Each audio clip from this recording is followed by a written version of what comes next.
Hi, Ken. Good afternoon. Good morning. Good evening. I think it's good afternoon at your side. My name is Nicolette. I am the creator for the podcast titled You're Worthless. Read that again, the juxtaposition of your very soul. First off, thank you very much for saying yes to be interviewed today. And as all of my interviews, I would be reading a bit of introduction of all my guest speakers, and then we can dive into the business. Great. So I'm Sounds gonna great. Nice to be read here. out your profile from Podmatch. Thanks, nice to meet you too. Thank you, Podmatch, for making it easy for all our hosts. Okay, so hi guys, we have Ken Kelling here today, and a bit of introduction about him.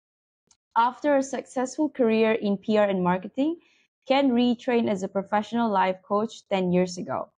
But as he approached 60 himself, he discovered just how little was out there to help people prepare for the major change of retirement or working less. Bombarded by financial information, but virtually nothing about the mindset required to achieve purpose and meaning in later life, Ken set about redressing the balance. So he says people put too much emphasis on retirement income and saving for the future, but not enough on the adjustments and non-financial decisions needed to make a happy and successful retirement. He now helps people age 55 to 65 in particular to develop a roadmap for their future lives. Wow, this is a very important topic. I think, I mean, my parents are about your age too, so I would have met you sooner, but timing is divine. So okay, Ken, what was it like growing up as Ken Kelling first? What was it like? I wasn't expecting that question. That's a good one. So so Yeah.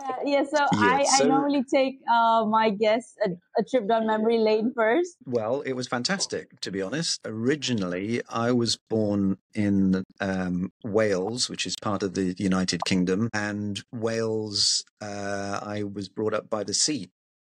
So I lived by the seaside in a place called Swansea. Okay. I had a fantastic childhood. I really, really loved it. But unfortunately, my parents decided to move to England, a few hundred miles away. And at the time, I was only about 12 or 13, so I kind of had to go with them, which I did.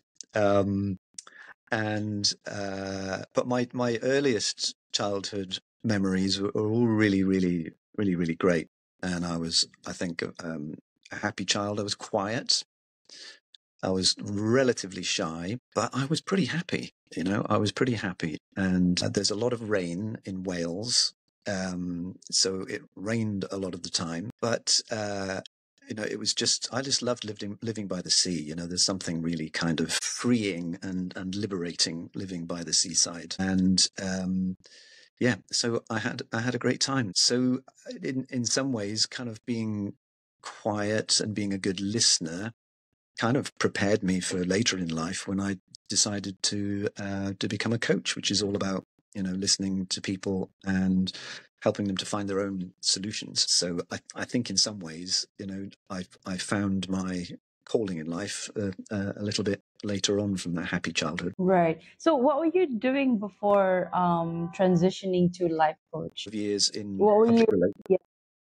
I worked for a number of years in public relations and communications, which is a very extrovert job. I don't quite know how I ended up. So I would. It's an opposite to what. Yeah. So I would be doing TV interviews, radio interviews. What I really enjoyed was the places that I worked in. So I worked a lot in the cultural sector, in museums and tourism. So that was a lot of fun. But the very last job that I did in that kind of environment was working for the Olympic Games in 2012. So the Olympic and Paralympic Games came to London in 2012, and I was involved in the Olympic torch relay, which was amazing. And that was all about taking the Olympic flame all around the country and the lighting lighting the flame, the cauldron in the Olympic Stadium, and things like that. So it was really exciting. But when that finishes, when an Olympic Games finishes, you're basically, that's it. It's over. That's done. So I thought, what should I do next? What shall I do now? And I knew I wanted to work for myself, and I also knew I was a good listener, going back to being that, quiet child.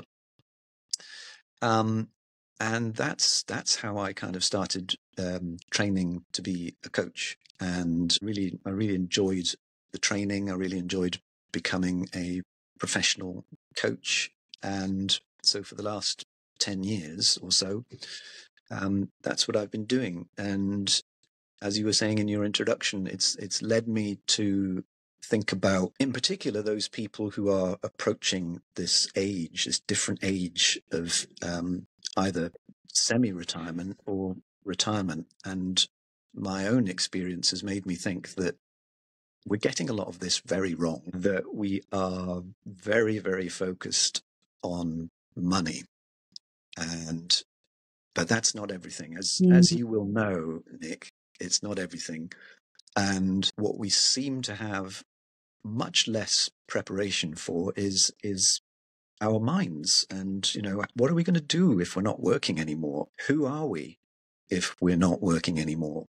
Because, we talk about ourselves a lot as, I'm a coach, you're a podcast host.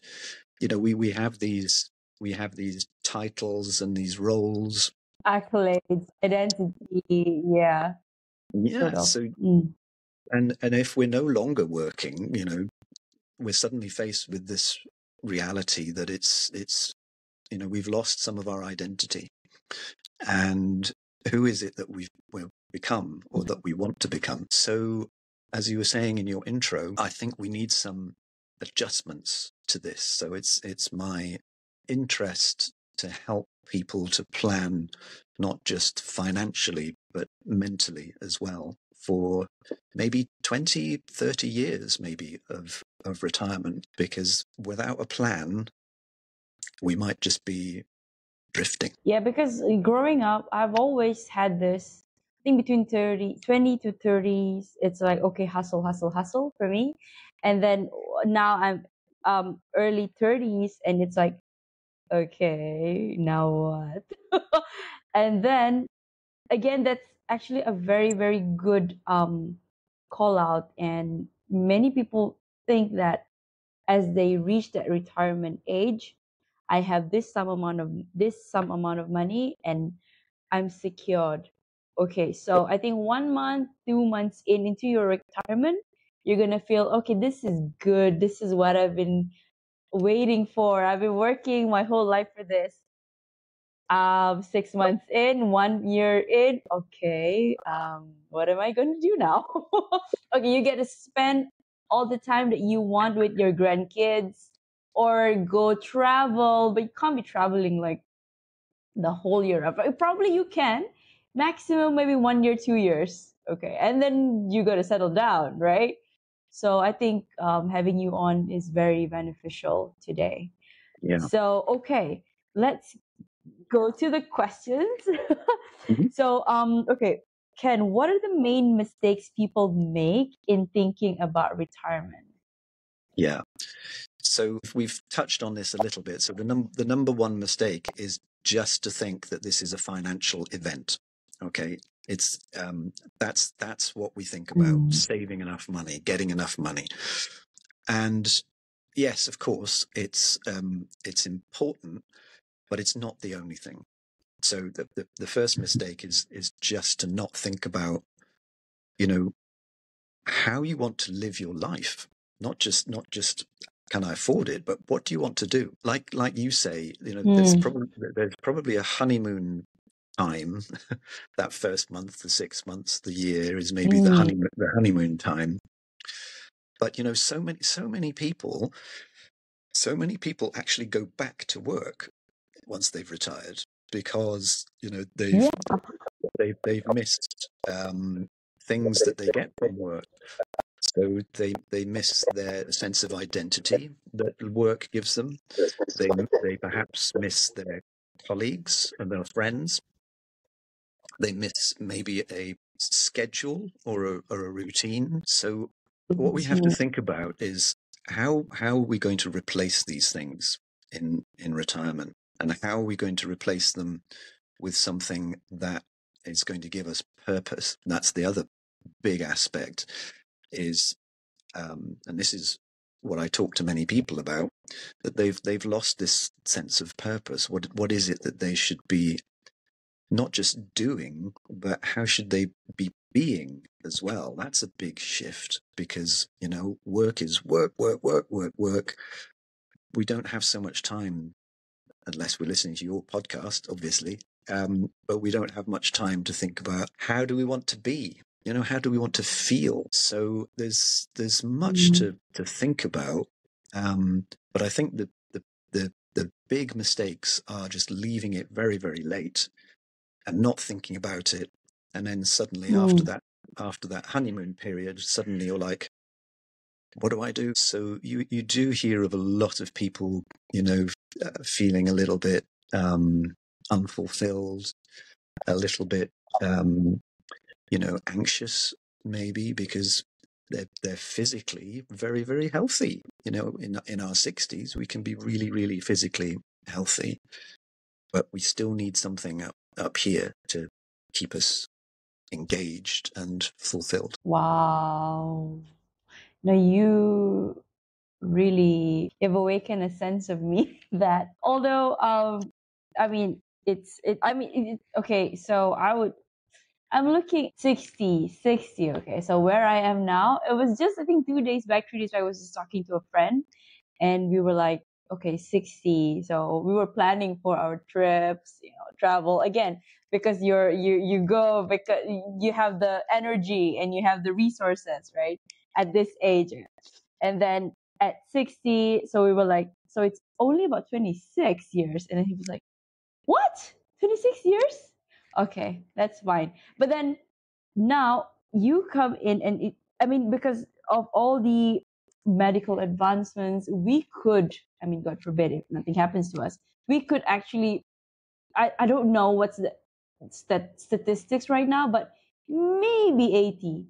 So that's another 20 years after 60. And if I could just imagine back to, my childhood, 0 to 20, I was also hustling. So it's like from a kid all the way to college. So it's like, okay, but then I have to imagine it at that age. So, okay. But, right. Let me tell Okay, you I got something that I so saw many the other day, questions. Nick. Let me tell you something I Okay, saw the other day. okay. So on YouTube, there was a clip of Mick Jagger from the Rolling Stones, and it was a clip from an interview in the 19s, and the interviewer said to him, Okay. "Do you imagine doing this when you're 60?" To Mick Jagger, and Mick Jagger said, "Yeah, I can imagine still performing at 60." And then they showed a clip of him now, aged 78, I think he is, 78, 79, still touring, still performing, still, energy. So, we have to, I think, start to think of people living longer and healthier for a longer time. So, those 20, Yeah. 30 years, we could all have Mick Jagger energy, and we can still be doing something that's going to contribute to society or make the world a better place, or take that experience and that health and really make a difference to the world. That's what I believe. I believe that too. When you were talking, I was just in my head, I was like, can I can still talk when I'm like 60 or 70, right? Like all I have to do is like, although I am in my apartment right now, but probably when I'm 60, if I still want to do this, I'd have a proper studio and I can invite my guests and then we can sit down and do like Oprah. okay, so I'm doing something right now. At least I get to practice first. And I mean, I'm not that good yet, but I got some time to practice. So, okay. And one more thing, Ken, I just signed up a certification to become a therapist. So that's also something that I was like, I had an epiphany like the last 2 to 3 years. I was like, I don't want to. I mean, I like being in corporate right now. I still have a 9 to 5, but I wanted something that I can take it. I can do it remotely. Number one, and number two, what I really love to do, and that's what connecting to people. And then I can do it way beyond certain age range. Like, so yeah. To be honest, I still have that fear. Uh, which I should, but I guess it's just that sense of security once you get to that age, right? Okay, what? Yeah, yeah, yeah. That's just me thinking out loud. Okay, Yeah, well, you Ken, could. why do you say? Sorry, I was just Yeah, going to say yeah, that yeah. Sorry. Go ahead. yeah, I was Yeah, just going to say go that ahead. Yeah, just to share with about my journey of becoming a coach, because there was certainly a time when I was combining my PR career and my coaching.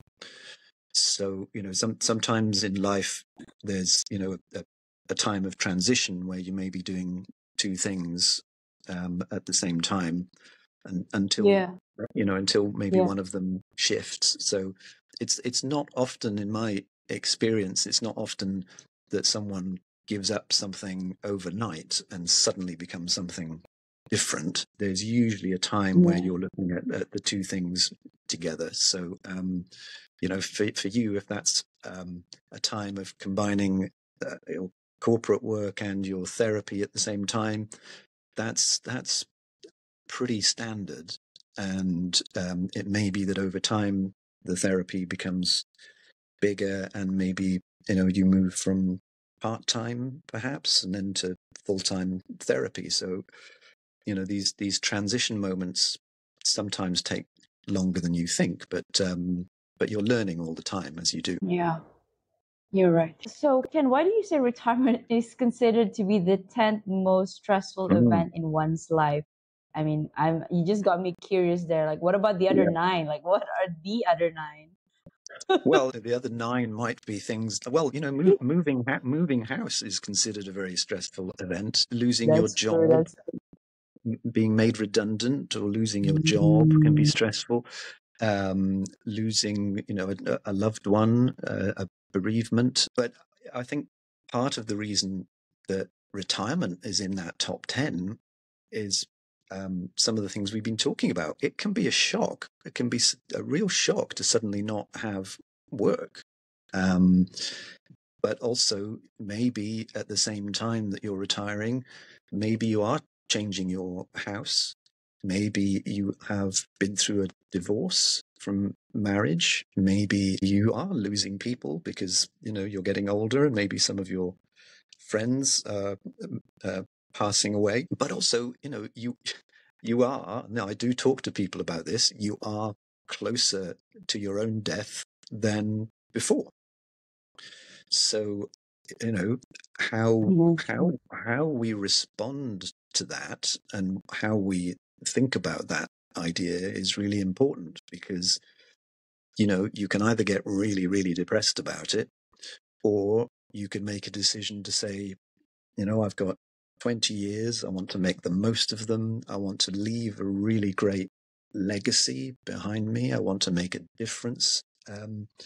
So, it doesn't, thinking about your own mortality doesn't have to be a depressing thought at all. It can actually be an energizer. I mean, I would like to echo that because also I've always thought like, mm, I how do I say it's like when we are in our pursuit mode, especially when we're young, and it's all about okay getting the material things, the income and everything. But I guess right now it's more about what are we leaving behind. Like, yeah, I always see this often, like on YouTube, on your deathbed. Mm. Nobody says, oh, he or she drives a car of such. It's more of, I wish I'd spent more time. I wish I had been happier. I wish I had been, traveling while I can.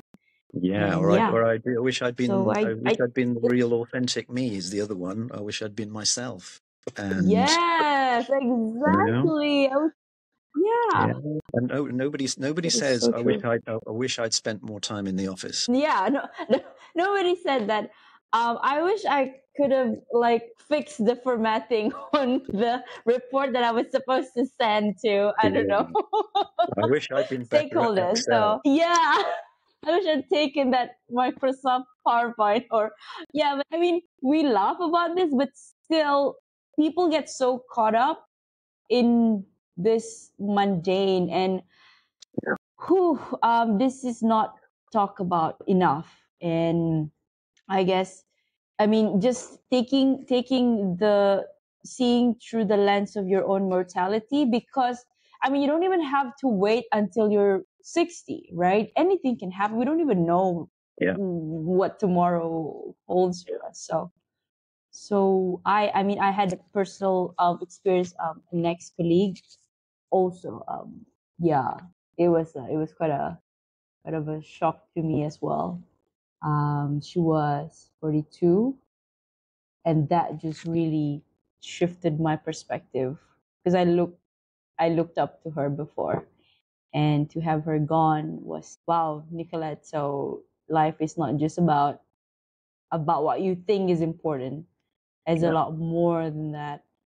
And what you said about human doing, or actually human being, that's why we're called human being. We Yeah. have to be humans, not do. Oh, yeah.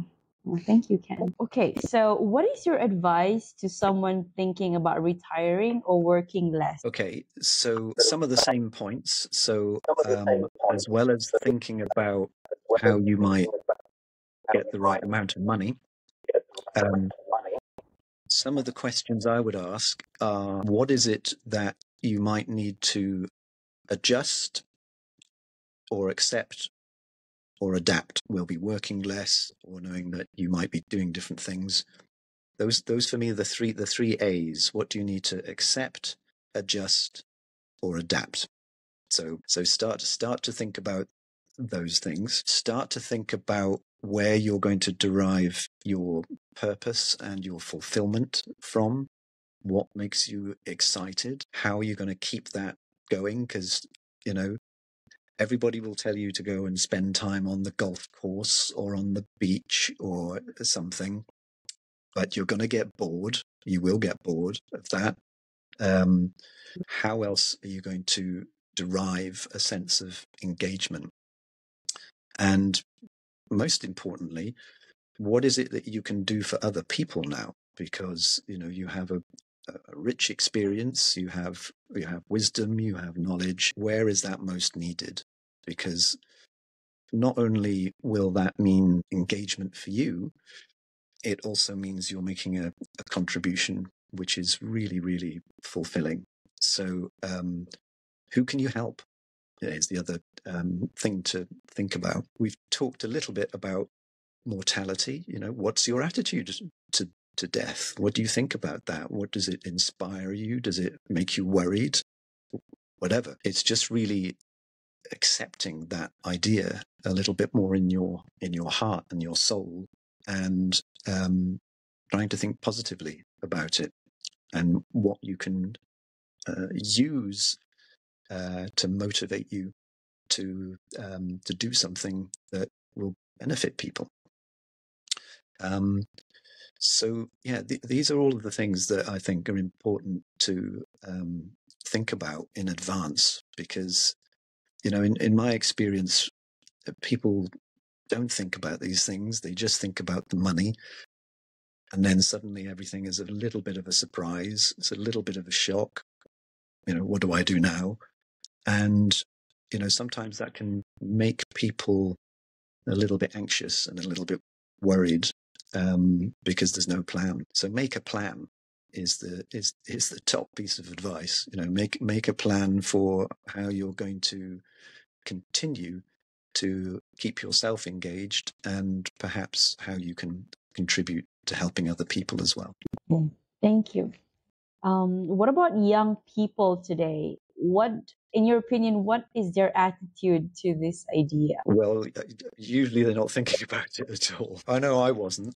But okay, so what I would say is that it's the same message in a sense, that it's important to plan financially for the future. It is important. But I guess if you can find something in your younger years that really inspires you and that really excites you and that feels purposeful for you, if you can find that will take you well into your old age, because the energy and the fulfillment you get from that passion is really going to help you in later life.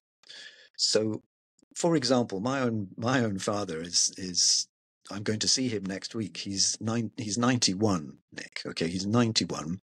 Whoa, 91.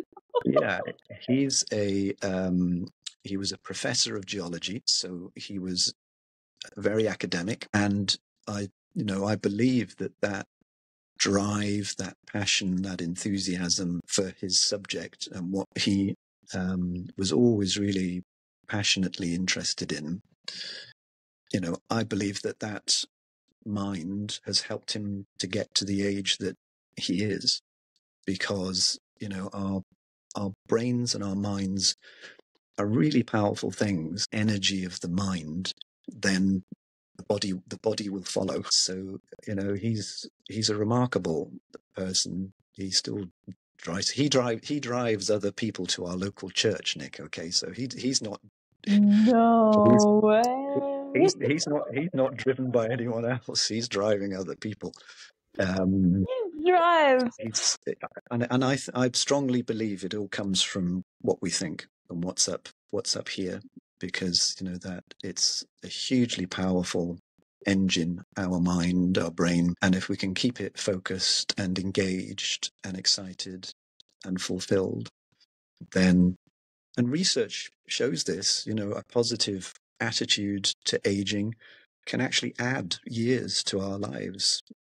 Up to 7 years in some research shows that being positive about aging can add years of life. So it's worth thinking about. So I'm curious, what was your dad doing after I don't know, 60? Did he continue teaching? Did he was dip his toes in something else? he was busy telling everyone he was retired, but actually working still. So he would I'm he would retiring. he would mark people's papers, so he was still reading PhD theses, or he was still marking exams. So he was still doing things. He had his own key to the geology department. They gave him a desk, and so it's taking him a while to completely give it up, but I think it's great. Now I think I'm just gonna pivot a little bit. Like, what is the key? What do you think? I mean, I'm sure you have watched your dad throughout his life, but what is the key to him getting to 91? Is it like the way his mindset is, physical activity, diet? What are the factors? I think it mostly comes from keeping the brain active. I think it comes from continuing a sense of independence. I think it comes from keeping lots of connections and friends and a community of people, so that you've got that interaction. He's a spiritual guy. He derives a lot from his faith, and from having a community of people who share his faith that he can spend time with. So I think it's a combination of all of those things. But all of that comes from up here, and it comes from how we think about ourselves, and how we show up in the world and what motivates us to help others, I think is a big driver as well. Yeah, how we can give back. Yeah. I think. Yeah. So also, Kat, I just wanted to maybe get a little bit of insight, as maybe you have been working with so many people. What are the things that they have decided to do, like once they come to you and say, okay, I don't know, help me. Yeah. I'm retired. Yeah. So for some people, it's how do I stay in touch with work or the subject matter. So client was a lawyer, for example, and he loved the subject of the law. He was finding it difficult to think of himself as retired. He wanted to stay somehow connected to the law. Relevant. Yeah. Yeah. So he wanted to just explore how he could do that without also looking like, or he was worried about, he didn't want to look like yesterday's man. He didn't want to look like, someone from the past. He wanted to be relevant. So that's one aspect. Sometimes the aspects are a little bit deeper. They're actually about how do I transition into a new phase? How do I do that? What do I need to accept? What might I need to leave behind? And that's sometimes a struggle for people, to kind of leave an identity behind or become something new or something different. And it's not helped by the fact that, society tends to favor, young people, more kind of, pop culture. So, we can be quite ageist sometimes in our approach. And, Wow. and sometimes we can be quite ageist to ourselves, Nick. We can kind of say, we can say things like, oh, I'm too old for this, or I'm too old for that, or I can't start this, I can't start that. So, we need to tackle our own ageism sometimes as well. And that can be challenging for people. So yeah, so there's I think most of the things that I work with people on tends to be about transition. How do I go from where I've been all of these years into something new and into something I haven't thought about very much. I don't want to play golf for the rest of my life. There's something different. There's something spiritual, maybe, about getting into this kind of later stage of life. And people haven't always given it thought. Wow, cool. I will also be slowly thinking about this. As Good. I mean, like you said, I mean, it doesn't really matter at which age range you are in. I think it's always good. I mean, we can plan, but of course, if God has different plans, then okay. But at least, and yeah. I think just being aware of that's really good. Thank you, Ken. Okay, so I'm gonna also pivot to a self-worth question, because this is the essence of my podcast. Sure. I normally ask one question each for my guests. Can you share any personal experiences or stories of self-discovery and how it positively impacted your sense of self-worth? Yeah. Well, we've talked a little bit about becoming a coach. When you train to be a coach or a therapist, like you're thinking about, you learn a lot about psychology. You learn a lot about beliefs and values. You learn a lot about the little voice in your head, our self-talk, limiting beliefs that prevent us from being our authentic selves. So it's when you're learning about all of these things, it's not unusual for you to start thinking, well, how do I think? What do I think about? What's my self-talk? Yeah. So when I say to people who are coaches, because I train other coaches now as well, the thing that I say to them is, although you might be approaching this from a professional point of view or a career, actually this is going to be an investment in yourself. It's going to be an investment in your own self-awareness. So, that's been, a 10-year journey for me, thinking about how do I process thoughts? How do I process information? What's my model of the world?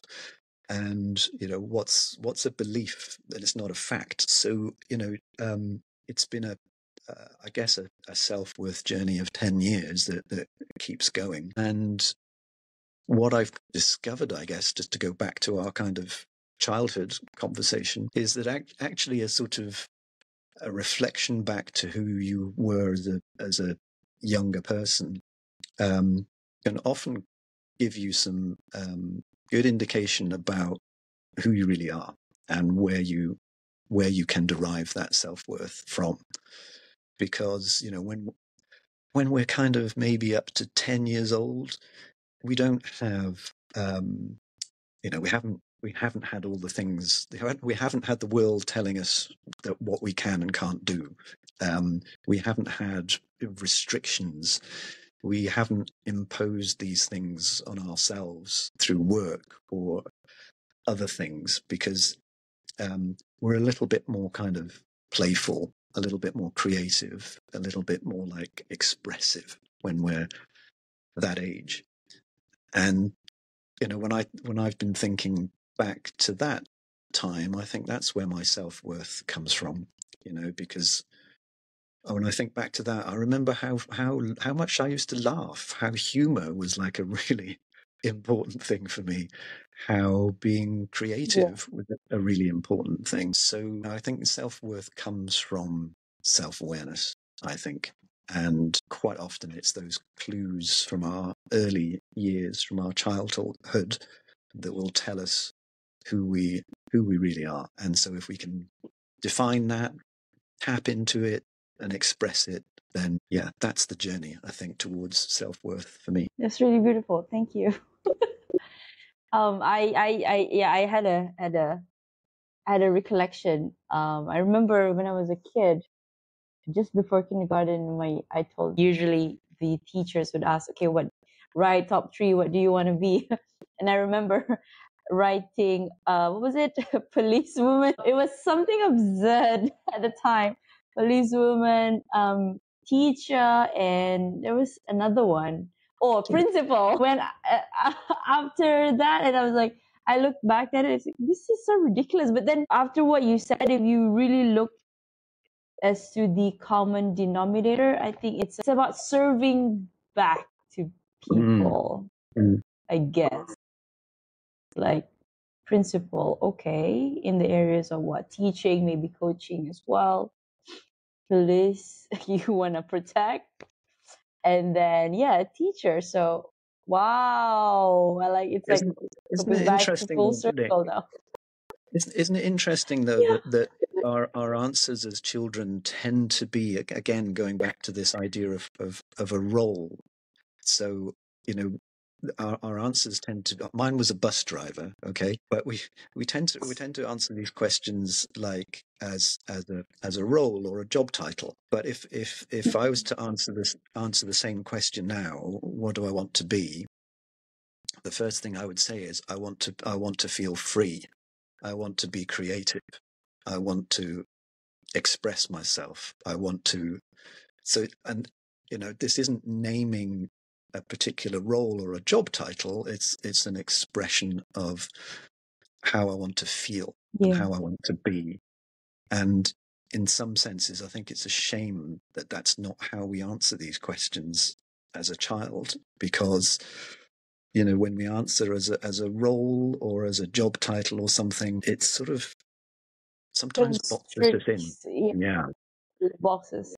Yeah, and it means that, Limits us. back to your question about worth, it means that we associate worth with a job. And I think that's one of the biggest challenges, is to not feel like we are just a job title, or we're not just, a career thing, that we are fundamentally beautiful human beings who just happen to be doing this particular task. Yes. Yeah. Yeah. So I like to separate those things out a bit. Thank you for clarifying that. I mean, that is the reason. That's also the drive of what I try to do, what I do. Because I had my own personal trauma, and I wanted to speak to as many people as I can. And I'm learning so much, learning from you, and again, just talking to you, just it puts it puts things back to perspective. It's much like coaching, I guess. Yeah, yeah. Wow. Thank you, Ken. You're welcome. I keep on saying because I haven't been doing interviews for the past, I think, 2-3 weeks, because I was trying to focus on my therapy courses, that course. But it's just something. Every time I get on a camera with new person, it's, yeah, you're learning something from that person. So Great. Well, keep going. thank you, Ken. Okay, so what is your heart's greatest wish? Big question, Nick. I think it would be to follow everything that I was just saying to you, to follow those ideas of feeling free, of feeling creative, of feeling expressive. It's not about money. It's not about material things. It's my heart's desire would be to follow those ideas and allow them to take me wherever that is, and to do that without fear, or without feeling judged, or without worry about it. So, I've started putting music out, Nick. I've started putting music on Spotify, and What? yeah, why not? And it's good. Yeah, why not? So, Exactly, so why not? I could sit here saying I'm too old for this, or I'm not very good at it, or yeah, I could say all those things, or I could just follow my heart's desire, and just do it and not worry about it. So Yeah, um, just do it. yeah, so to keep doing those things, I think would be following my heart's desire. Okay, do you have anything that keeps you up at night? Or do you sleep well?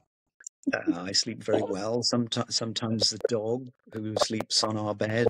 But no, nothing. I don't drink. I don't smoke. I run twice a week. I'm vegetarian. I've been vegetarian all my life, so I'm pretty healthy, and I make sure that I get 8 hours sleep a night. So yeah, nothing is worth worrying about that much. Oh, you said you were vegetarian for all your life. I mean, it was since you were a kid all the way to Yeah, now?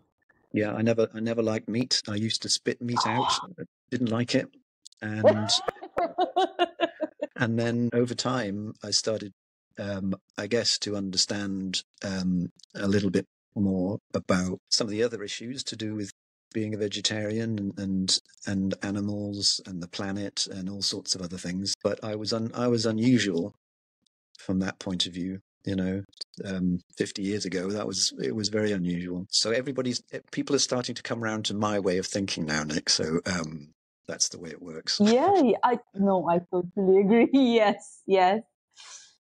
Yeah, I did lighting in last year, and now I did take meat a little bit, and then I managed to influence a colleague to do it. So, and he lost weight, so he was like, I think we should get on this train. Yeah, I think the key is to also give yourself time. Eventually, I think I'll phase out meat as well. Yeah. So, okay, last last question, Ken. If you could create a quote right now for you to leave to the audience listening and the world as your legacy, what would it be? I'm just going to say the first thing that came into my head: keep looking forward. Thank And you. I think even for the world that I'm in at the moment, the world of retirement coaching, the temptation is to look back and think about think about regrets, or things. If only I'd done this, and if only I'd done that. It's Right. and Yeah. it doesn't help. It doesn't help to look back. So in this phase of the work that I do, it's important. But I think it's important at any phase of life. always just look ahead. Wow. Thank you, Ken. I think that sums up our interview today. It's been a beautiful Very welcome. sharing from you, and I learned a lot from you. You're doing great work. You are on, I think are you on any social media? I saw it's on LinkedIn, right? Yes, so I'm on LinkedIn. It's Ken Kelling on LinkedIn. I have a website that's called senseofpurpose.co.uk, Okay. senseofpurpose.co.uk, and my email address is very easy. It's ken@senseofpurpose. But you'll find me very easily on LinkedIn. Okay. So if there's anybody, I'll be sure to include that in the caption. So if there's anybody listening who wants to reach out to Ken, they don't even have to be at 55.